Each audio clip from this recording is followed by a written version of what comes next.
Welcome back, guys. So this is the same question number 2 of our book, in which we have to find and sketch the waveforms for V and I on the same set of axes. Okay, so recently we have calculated all these values for part A of our question. So today we are going to discuss part B, where the only element here is the inductor, in which the inductive reactance has been given, and that is 7 ohm. Similarly, the voltage which has been developed across the axle is also given, and that is the 56 sine omega t plus 10 degrees. Okay, so let us proceed further, and here the value of xl is, this is part B, and the value of xl which is given is 7 ohm. Okay, the value of voltage is 56 sine of omega t plus 10 degrees. Okay, so the same question here, in which I have to find the value of I. So in order to find the value of I, what I need, so I is equal to the V divided by Z. Okay, so first of all we have to find the value of Z. Here we can see that the only Z here is the XL, and that is the inductive reactance. Okay, so Z is basically equal to the JXL, because with every inductive reactance you have to write the value of J. So that is the J7, and in polar form it would be, as we have this J. So we have previously discussed that whenever you will have this J in any form, so it will be like 0 plus J7. This is the rectangular form, and in polar form it would be 7 will be the magnitude. So the angle associated with it will be 90 degrees. Okay, so that will be in ohm. Okay, so that is for the impedance Z. Similarly, in order to find the voltage, what we have to do here, we have this peak value. So in order to convert it into the RMS value, what we have to do, we have to divide this 56 over this square root of 2, and the angle is already given here, and that is 10 degrees. So writing it here, okay, and 56 divided by square root of 2 will be equal to 56 divided by square root of 2, that is 39.5. okay, so 39.5, and the angle with it is 10 degrees. So now the value of current, putting values here, let me move down further. Here I will be equal to, putting the value of V, that is 39.5 with the angle of 10 degrees, and the value of Z is also here, and that is 790 degrees.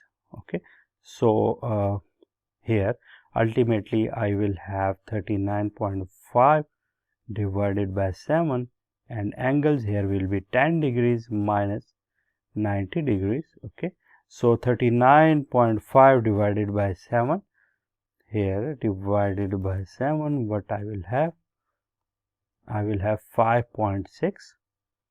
so 5.65, and the angle associated will be minus 80 degrees. Okay, so that is the angle of the current, and it will be in amps. So that is the value of current which we have already found out. Okay, in order to plot it, what we have to do, we have this voltage and the current here as well. So we will see that. Let me plot it over here. Let me, okay, so as this is basically the sine wave, or as this is in polar form, in order to also write it in the sinusoidal way, what I have to do, I have to multiply, this is the RMS value. So in order to convert it into the peak value, I have to multiply it with this square root of 2. So that would be 5.65, and sine of omega t, angle with it is minus 80 degrees. Okay, So it will be 5.65 multiplied by square root of 2, so it will be 8. Okay, so 8 sine of omega t minus 80 degrees. So that is for the current which is flowing through our inductive reactance. Okay, so in order to plot it, what I have to do, let me first plot the voltage here, and the angle with it is 10 degrees. So let me again have it from here. So this is my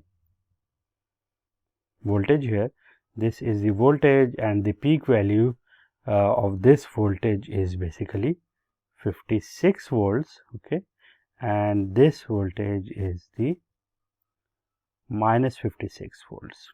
So that is the time axis, this is the amplitude axis, and here we have the voltage here. Okay, similarly, in order to plot the value of current here, the shape will be as that of the sinusoid, but the angle with it is basically minus 80 degrees. Okay, so what is mean by the minus 80 degrees? So here it will be at the 80 degrees, while it will be inverted as that of it. So here this is basically the 90 degrees, so 80 degree will lie somehow here. So it will be like